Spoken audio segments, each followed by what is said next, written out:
Serviteurs et servantes du Seigneur, je vous salue les uns et les autres. Merci à tous ceux qui, tout au long de cette semaine, nous ont bénis au travers de leurs messages. Et je bénis aussi le Seigneur pour l'inspiration qu'il donne à chacun des serviteurs et des servantes du Seigneur chaque semaine dans les réflexions, dans les exhortations que chacun peut donner et qui ainsi bénit le peuple de Dieu dans ce forum 5 minutes avec Jésus. Donc vraiment, si vous arrivez maintenant sur le forum, soyez bénis et je suis content d'être avec vous pendant ces quelques instants afin de vous exhorter, de vous encourager au travers de ce que voilà, j'aimerais partager avec vous juste dans quelques instants. Soyez bénis. Le titre de ma réflexion ce matin est Nous sommes sur la terre pour décider où nous voulons passer l'éternité. C'est vraiment une question très importante que nous devons nous poser les uns et les autres. Mais certains me diront, mais cette question-là se pose plus à ceux qui sont non-croyants. Bien évidemment, mais je crois que même nous, en tant que chrétiens, après des années où nous avons donné notre vie à Jésus, où nous l'avons rencontré, où nous avons promis de le suivre jusqu'à la fin, je pense que parfois dans notre vie chrétienne, ce n'est plus le Seigneur parfois qui a la première place, et puis nous ne réfléchissons pas peut-être assez à ce qu'est l'éternité. Et l'éternité, ce sera quelque chose de merveilleux avec le Seigneur, mais parfois, eh bien, nous allons aussi le voir, c'est qu'il y a des moments dans notre vie de marche avec le Seigneur, on dirait que ce sont les choses de ce monde qui prennent à nouveau le dessus. Et nous ne réalisons pas que lorsque les choses du monde prennent le dessus sur nos vies, prennent à nouveau la priorité, parce que nous avons peut-être été déçus, blessés dans l'église où nous sommes, ou par quelqu'un, où nous sommes tracassés par rapport à des situations, nous n'avons peut-être plus de vie de prière, nous ne lisons plus la Bible, nous nous refroidissons et finalement nous sommes aussi en danger. Et donc je crois que cette question, qui est le titre de mon message, nous sommes sur la terre pour décider où nous voulons passer l'éternité, c'est une bonne question et c'est une réalité. Le temps que nous sommes sur la terre, c'est pour décider où nous voulons passer l'éternité, où nous décidons de la passer avec le Seigneur Jésus, en lui donnant notre vie, ou alors, comme bien des gens, eh bien, nous savons que dans cet espace-temps que nous avons sur la terre, s'ils n'ont pas donné leur vie à Jésus, eh bien, un jour, dans cet espace-temps dans l'éternité, qui est vraiment très court finalement, cet espace-temps que nous passons sur la terre, ce n'est que finalement quelques années. Et finalement, si nous n'avons pas mis notre vie en règle, eh bien, dans l'éternité, au lieu d'être avec le Seigneur dans l'éternité, c'est-à-dire dans la nouvelle Jérusalem céleste, où nous serons accueillis, où nous serons avec lui pour l'éternité, nous serons dans un autre espace-temps qui s'appelle l'enfer.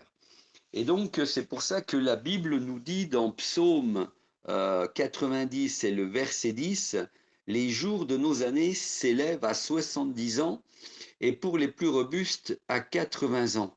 Donc, c'est vraiment très très court et on voit que la Bible est vraiment d'actualité, même si aujourd'hui les médecins, la médecine en général, avec les savants et autres, ont réussi à faire qu'il y a un rallongement de la vie terrestre. Il y a des gens aujourd'hui qui vivent jusqu'à 100 ans, voire plus.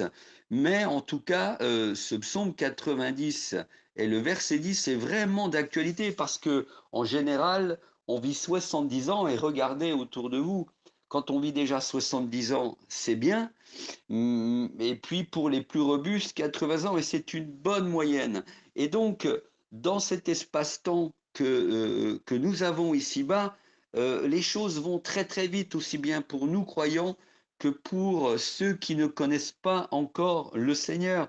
Et c'est pour ça d'ailleurs que l'apôtre Pierre nous dira également dans 2 Pierre, verset 11, bien-aimés, je vous exhorte comme étrangers et voyageurs sur cette terre.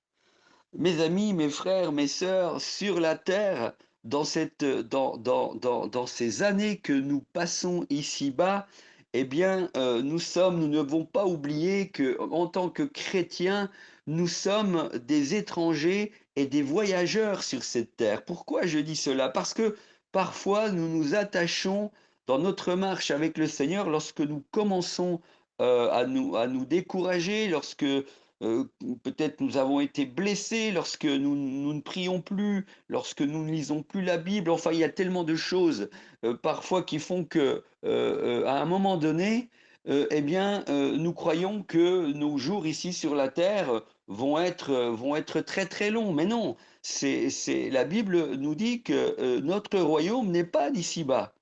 Et nous sommes des étrangers, des voyageurs sur cette terre. Nous ne sommes ici que de passage pour un temps très court, 70 ans, 80 ans. Et dans ce laps de temps que le Seigneur nous donne, nous devons eh bien, avoir à cœur de travailler pour lui, de travailler pour le salut des âmes. Et c'est d'ailleurs aussi pour ça qu'encore dans Colossiens 3, verset 2, il est dit, affectionnez-vous aux choses d'en haut et non à celles qui sont sur la terre. Et parfois, en tant que chrétiens, nous perdons de vue que dans ce laps de temps de 70 ans et de 80 ans pour les plus robustes, ce temps que le Seigneur nous donne de vivre ici-bas, et pour certains peut-être un peu plus, c'est pour accomplir une mission. Tu as une mission à accomplir, j'ai une mission à accomplir, et quand nous sommes ici-bas pour accomplir cette mission, nous devons réaliser que nous sommes des étrangers, des voyageurs sur cette terre, que nous sommes là pour un laps de temps et que le temps est court et que le temps passe très vite chaque jour. Et nous devons, tu dois t'affectionner aux choses d'en haut et non à celles qui sont sur la terre.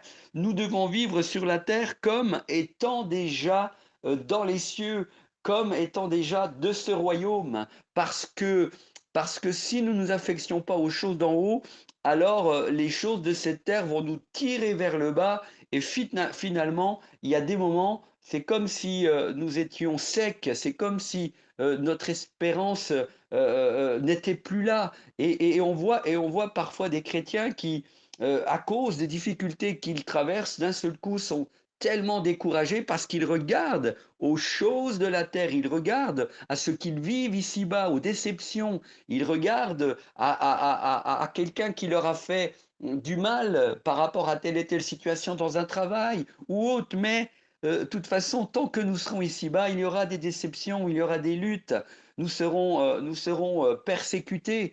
Jésus a dit, s'ils m'ont persécuté, ils vous persécuteront aussi. Et Jésus dira même, heureux serez-vous lorsqu'on vous outragera, qu'on vous persécutera et qu'on dira faussement de vous toutes sortes de mal à cause de moi. Réjouissez-vous parce que votre récompense sera grande dans les cieux. Et donc, lorsque nous sommes ici-bas, c'est une course contre la montre chaque jour. Et c'est donc en début d'année, je pensais à cela.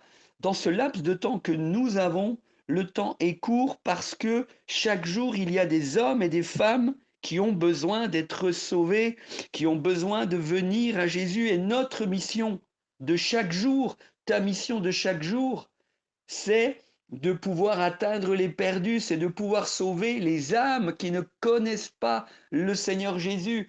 Et donc une des résolutions, c'est à cela que je pensais en début d'année, que chacun devrait se rappeler, c'est que le Seigneur nous a donné une mission merveilleuse à chacun.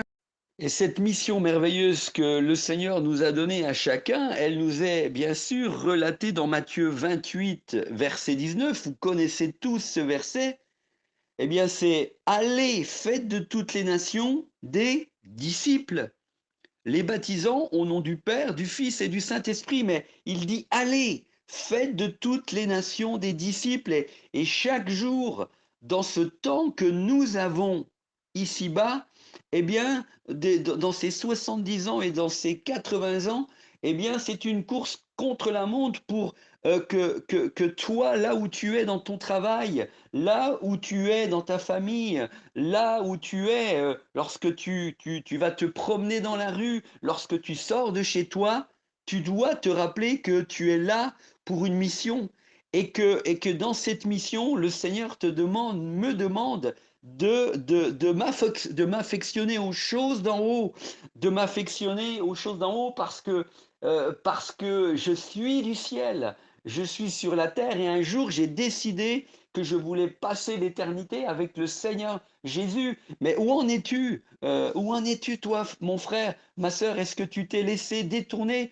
de cette mission? Est-ce que les choses de la terre ont à nouveau gagné sur toi? C'est pour ça encore que Paul nous dit, affectionnez-vous aux choses d'en haut et non à celles qui sont sur la terre. Et nous devons nous battre chaque jour pour nous affectionner aux choses, à la mission que le Seigneur nous a donnée, nous affectionner à cette mission qui est d'aller, de faire de toutes les nations des disciples et ne pas nous laisser tirer vers le bas par tout ce qui se passe dans ce monde. Et nous voyons qu'en ce moment, nous venons de sortir d'une pandémie. Maintenant, c'est la guerre en Ukraine. Et il y a plein de choses, mais ces choses doivent arriver. Mais notre mission, c'est chaque jour de pouvoir atteindre les perdus et ne pas nous détourner de cela. Il est dit encore aussi dans l'autre verset qui va dans ce sens, c'est Marc 16, verset 15, il est dit, allez par tout le monde et prêchez la bonne nouvelle à toute la création. Allez par tout le monde et prêchez la bonne nouvelle à toute la création. C'est ta mission, c'est la mienne dans ce laps de temps de 70 et de 80 ans.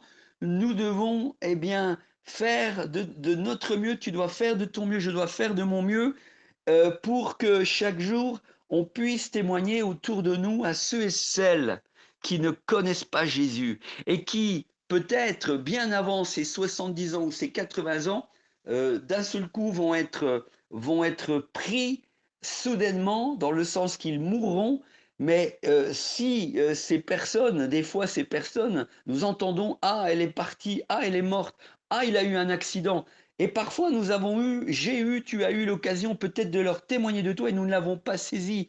Donc, c'est très important chaque jour de se rappeler que le Seigneur nous appelle, t'appelle dans ce laps de temps à témoigner du Seigneur. Nous sommes là sur la terre pour décider où nous voulons passer l'éternité. Mais il y a encore tellement d'hommes et de femmes qui, face à ces questions existentielles, n'ont pas encore décidé. Et le Seigneur nous place sur leur route pour leur dire, mais est-ce que tu es en règle par rapport à la vie éternelle? Est-ce que tu as une espérance après la mort? Est-ce que tu t'es posé ces questions? Et à ce moment-là, nous pouvons entrer en matière pour leur parler de notre foi, pour leur dire combien il est important de mettre notre vie en règle parce que nous sommes qu'une vapeur de fumée qui paraît pour un peu de temps. Eh bien, la vie, elle est courte, la vie n'est qu'un instant, la vie n'est que quelques minutes, la vie est un souffle et le temps passe si vite. Et le Seigneur nous demande, à nous, à toi, de témoigner de lui. Il n'y a rien de plus beau. Et c'est ce aller. Aller, c'est pas simplement quand il est dit aller par tout le monde. Alors moi qui suis un évangéliste, j'ai la joie de pouvoir voyager dans bien des nations, d'aller partout, dans bien des pays. J'en ai fait beaucoup, où je fais des campagnes d'évangélisation, où je témoigne du Seigneur. Mais ce aller, c'est pas simplement à un évangéliste qu'il s'adresse. Il s'adresse à tout le corps de Christ. Il s'adresse, ce aller, à toi qui est là ce matin et qui m'écoute et qui a besoin de réaliser que le Seigneur t'a appelé à aller, c'est-à-dire à sortir de ton confort, à sortir de nos églises, à sortir de nos murs, là où nous sommes bien, à sortir de nos maisons pour pouvoir aller atteindre ceux qui ne connaissent pas encore le Seigneur Jésus. Et c'est une course contre la montre et je veux t'encourager ce matin à réaliser que le Seigneur a besoin de toi. Le Seigneur a besoin de toi pour pouvoir toucher ta famille, tes enfants, être vraiment cet homme et cette femme qui est là comme un voyageur sur la terre, comme un citoyen du ciel, et tu portes cela en toi. Le Seigneur veut que tu portes ces valeurs, tu t'attaches aux valeurs d'en haut, parce que si tu ne t'attaches pas à ces valeurs d'en haut, un jour quand tu arriveras après ta mort, quand tu arriveras dans le ciel, dans cet espace-temps qui est l'éternité, est-ce que tu rentreras parce que ton nom est inscrit dans le livre de vie, ou bien tu ne rentreras pas dans cet espace d'éternité pour lequel tu as donné ta vie à Jésus, pour lequel tu as été sauvé. C'est pour entrer dans cet espace-temps qu'est l'éternité. Mais si tu n'as pas persévéré jusqu'au bout, même en tant que chrétien, alors nous serons dans l'autre espace-temps qui est une réalité, et ça nous devons aussi le dire parce qu'on ne prêche plus assez là-dessus, c'est qu'il y a un enfer. Et cet enfer est pour ceux qui, finalement, ici, lorsqu'ils étaient sur la terre, dans ces 70 ans, 80 ans, n'ont pas choisi Jésus, et finalement, lorsqu'ils arriveront dans l'éternité, ils seront dans un lieu espace-temps qui est l'enfer, et pour eux, ça sera quelque chose de terrible, parce que parce qu'ils se diront, j'ai refusé la grâce de Dieu lorsqu'on m'a témoigné, et peut-être que d'autres diront, mais on m'a jamais témoigné du Seigneur. Ça peut arriver que des gens finalement étaient là et disent, mais j'ai jamais eu l'occasion. Mais je crois que le Seigneur donne une occasion à tout homme, à toute femme.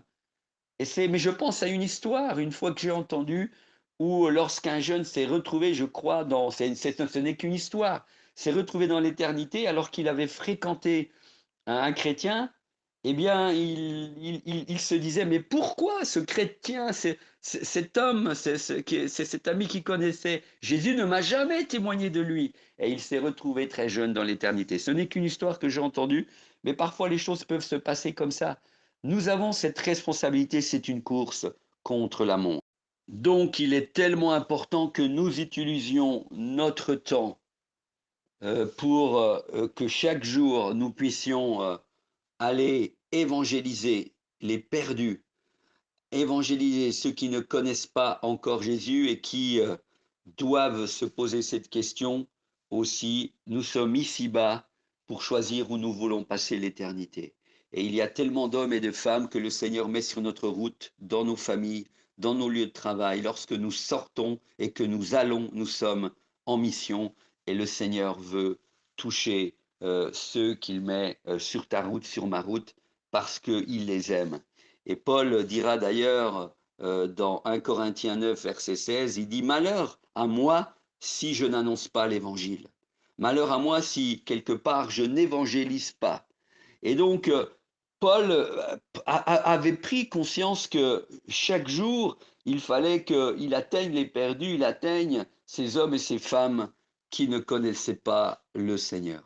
Et d'ailleurs, quelqu'un a dit, c'est John MacArthur, que vous connaissez, c'est un enseignant américain qui a écrit de nombreux livres. Il a dit ceci, je trouve que cette citation est très belle, il a dit, en tant que chrétien, vous êtes l'envoyé de Dieu, où que vous soyez. Vous êtes l'envoyé de Dieu dans les foyers, dans les écoles, dans votre travail. Et il dit encore, il vous a placé là comme son ambassadeur pour témoigner de lui aux autres. C'est un privilège merveilleux. En tant que chrétien, dit-il, vous êtes l'envoyé de Dieu où que vous soyez, dans un foyer. Donc, dans un foyer, parfois l'homme connaît le Seigneur et la femme ne connaît pas le Seigneur, ou la femme connaît le Seigneur et le mari ne connaît pas le Seigneur. Des fois, le couple connaît le Seigneur et les enfants ne connaissent pas le Seigneur, ou ils en ont entendu parler, mais ils n'ont pas encore donné leur vie à Jésus. Et je fais encore une parenthèse ici, c'est pas parce qu'on est né dans une famille chrétienne que nous sommes donc sauvés. C'est pas parce qu'on est né dans une famille chrétienne que nous sommes chrétiens d'office. Non, même si nous sommes nés dans une famille chrétienne et que nous avons des enfants qui depuis tout petit ont entendu parler du Seigneur, on devient un chrétien avec une rencontre personnelle avec Jésus. Et peut-être que tu as des enfants, et j'en ai, qui ne connaissent pas le Seigneur. Moi, mes 3 enfants ne connaissent pas enfin, connaissent le Seigneur Jésus, mais ne lui ont pas encore donné, leur vie. Donc avec mon épouse, nous prions pour eux. Mais ils ne sont pas chrétiens parce que je suis serviteur de Dieu, parce qu'ils sont nés dans un foyer chrétien, parce que depuis tout petit, ils sont allés à l'école du dimanche, ils sont allés au groupe de jeunes. Non, ils deviendront des disciples du Seigneur, ils seront sauvés le jour où ils disent, je veux donner ma vie à Jésus. Et nous ne pouvons être que des exemples pour eux, parce que même dans le foyer, nous sommes des envoyés du Seigneur, comme le dit ici John MacArthur, et nous sommes là envoyés pour témoigner et pour être des ambassadeurs, pour aller et dire, voilà, l'espace-temps est court et il faut que je puisse être ce témoin du ciel qui est là sur la terre pour amener les perdus à connaître le Seigneur Jésus. Quelqu'un a encore dit, c'est une autre citation, c'est le pasteur Marcelo Tunassi, que vous connaissez certainement. Il a dit, parler de Jésus n'est pas une option, mais une obligation. Et je suis d'accord avec ça. Parler de Jésus, c'est une nécessité chaque jour. C'est pour ça que Paul dit, malheur à moi si je n'annonce pas l'évangile, si je n'évangélise pas. Et parler de Jésus n'est pas une option, mais une obligation, une nécessité. Parce que nous sommes sur la terre pour atteindre les perdus, les âmes qui ne le connaissent pas. Et j'ai été sauvé, tu as été sauvé pour qu'à ton tour, tu sois ce disciple, ce témoin de Jésus pour faire d'autres disciples, pour aller. Et chaque jour, cette mission doit être là et ton cœur doit battre au diapason du cœur de Dieu pour atteindre ceux qui ne le connaissent pas. Et le cœur du Seigneur, le cœur de Dieu ne vibre que pour les âmes perdues, ne vibre que pour ceux qui ne le connaissent pas encore, parce que le Seigneur sait que si dans cet espace-temps que nous avons ici-bas, nous n'avons pas été ces témoins qui témoignent aux autres, alors beaucoup seront dans l'éternité, dans cet espace-temps qui est l'enfer. Et c'est tellement important d'être ces citoyens du ciel ici-bas pour impacter des vies par notre façon de vivre. Oh frères et sœurs, parler de Jésus n'est pas une option, mais c'est une obligation et nous devons être, encore une fois, nous devons avoir le cœur de Dieu, nous devons avoir le cœur de Jésus qui bat que pour une seule chose, c'est pour que les perdus soient sauvés. Il est mort à la croix pour ça. Il a donné sa vie pour ça. Et l'Église de Jésus-Christ n'est là dans ce monde que pour une chose, pour le salut des perdus, pas pour notre bien-être. Et le problème, c'est quand nos églises, finalement, sont là et des années après des années, il n'y a plus d'âmes qui se convertissent parce qu'on s'est installé dans nos bancs, dans nos églises, tout va bien, il n'y a plus d'évangélisation et finalement les gens meurent à l'extérieur. Alors que l'évangélisation, c'est sortir de nos murs, c'est aller, ce aller nous dérange, c'est sortir de nos foyers et aller à la rencontre de ceux qui meurent chaque jour sans Jésus. D'ailleurs, le pasteur Marcelo Tunassi dira encore, et on pourrait croire que cette citation de lui est assez dure, il dira tu es un meurtrier lorsque tu regardes des païens mourir sans leur annoncer l'évangile de Christ. Je répète, il dira cette citation, cette parole, le pasteur Marcelo Tunassi, tu es un meurtrier lorsque tu regardes des païens mourir sans leur annoncer l'évangile de Christ. Mais oui, parce que si nous avons cette bonne nouvelle, si nous sommes des citoyens du ciel et que nous savons que cette personne que le Seigneur a mis sur notre route a besoin de le connaître et que nous restons la bouche fermée sans lui apporter l'espérance, eh bien, nous sommes comme un meurtrier. Pourquoi? Parce que nous avons le plus beau des messages, nous avons la solution, nous portons en nous l'espérance qui peut apporter l'espérance à d'autres par ce message de salut. Et finalement, nous laissons cette personne que le Seigneur a mise sur notre route sans lui annoncer la bonne nouvelle. Et puis nous apprenons subitement que cette personne est morte et qu'elle s'est retrouvée dans l'éternité, peut-être sans avoir entendu parler de Jésus. Je vais bientôt terminer. C'est pour ça aussi encore une autre citation de John MacArthur, à nouveau. Il dira encore, cet homme qui est un très bon enseignant, il dira encore, l'Église n'existe pas pour prévenir les gens de la grippe, mais l'Église existe pour prévenir les gens de l'enfer. Et mes amis, C'est pour ça que c'est une course contre la montre. Chaque jour, nous devons aller.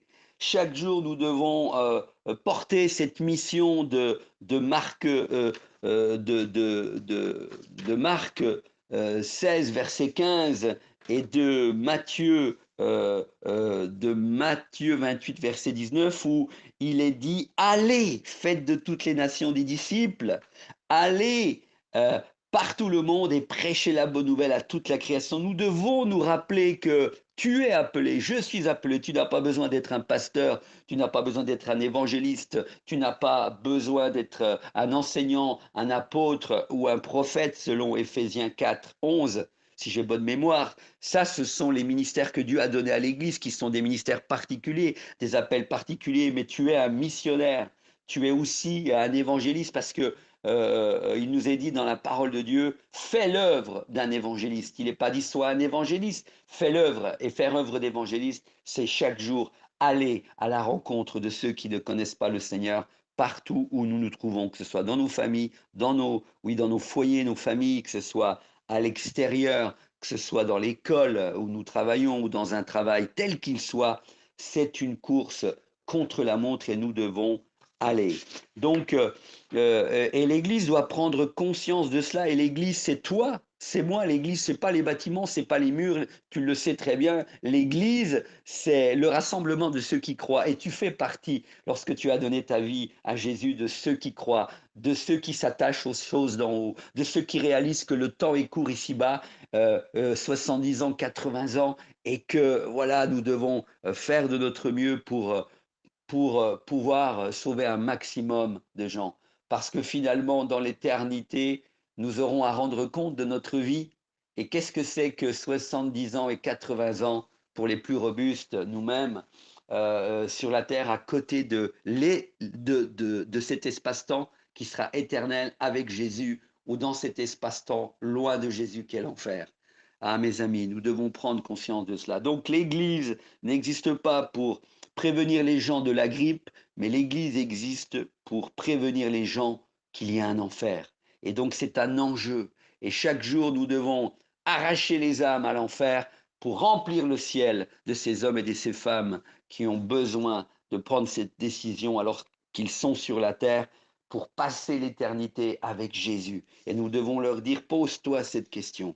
Es-tu en règle? As-tu donné ta vie à Jésus? Jésus est celui qui est venu dans ce monde parce qu'il t'aime. Il est venu pour te sauver, pour prendre tes péchés. Oh, donne-lui ta vie. Et les gens sont touchés. Vous savez, quand on leur parle de l'évangile, c'est merveilleux parce que l'évangile apporte l'espérance. Et enfin, dans ma conclusion, c'est Acte 5, verset 42.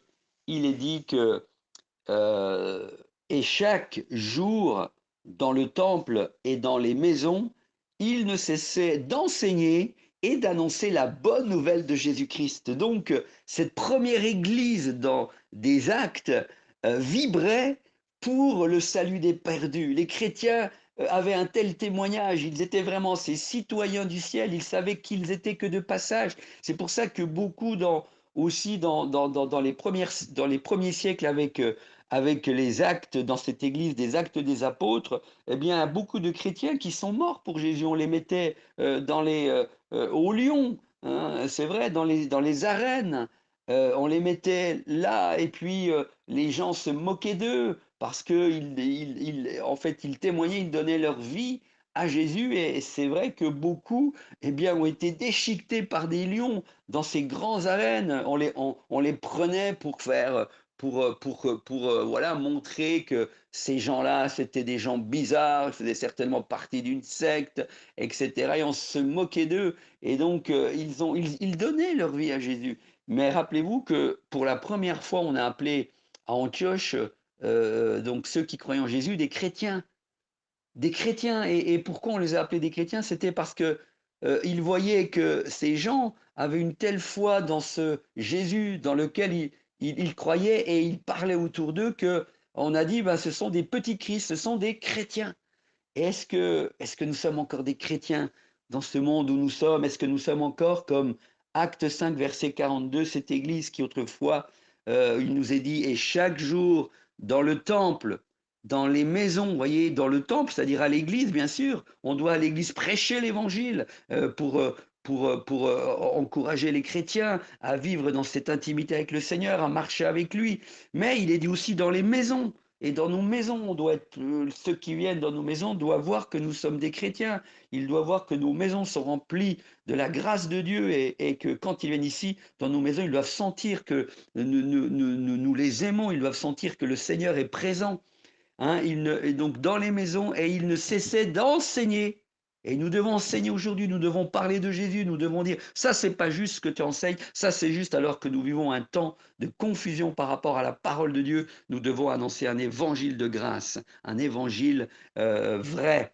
Et nous devons dénoncer avec le discernement tout ce qui n'est pas de cet évangile d'espérance et de grâce. Et il ne cessait d'enseigner et d'annoncer la bonne nouvelle de Jésus-Christ. Ils étaient, c'était vraiment ce qui motivait cette première église, des actes des apôtres, cette église qu'on appelait l'église primitive. Et enfin, je terminerai en disant le résultat de cela, que cette église avait pris conscience qu'ils devaient partout où ils étaient, dans les maisons, dans le temple, ils devaient enseigner, annoncer la bonne nouvelle.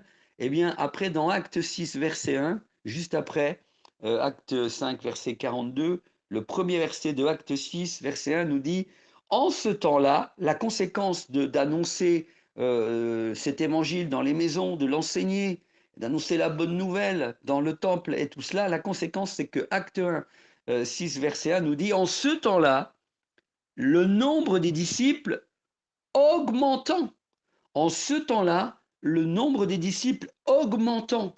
Et une autre version, la version donc Martin, la Bible Martin dit, en ce temps-là, le nombre des disciples se multipliait. Pourquoi?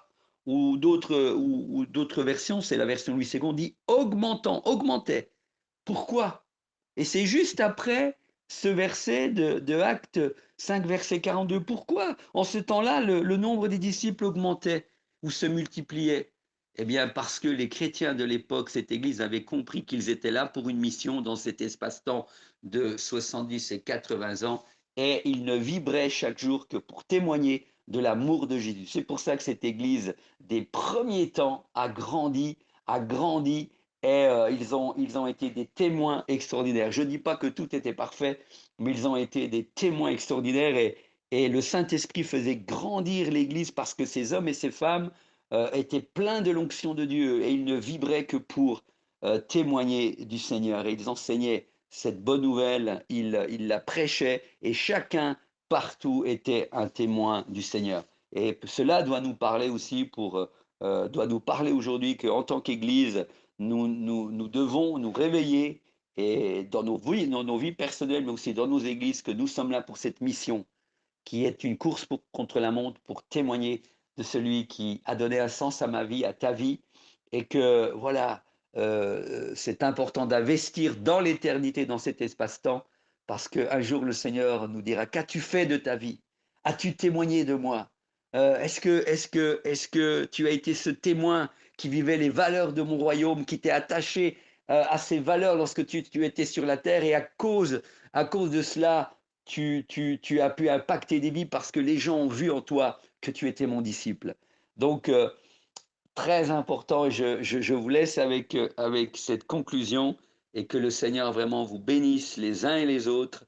Et je vous dis à très bientôt, soyez vraiment bénis, je voulais vous encourager, et puis portez ce message dans vos familles, dans vos lieux de travail, là où vous êtes, et témoignez de l'amour du Seigneur, parce que si quelqu'un qui n'est pas sauvé sera dans cet espace-temps qu'est l'enfer. Donc c'est tellement important de chaque jour aller et d'être revêtu de cette mission du Seigneur Jésus pour atteindre les perdus, pour atteindre ceux qui ne connaissent pas encore. Donc soyez bénis, encouragés, et revenons à l'essentiel dans nos églises et dans nos propres vies. Amen. Soyez bénis.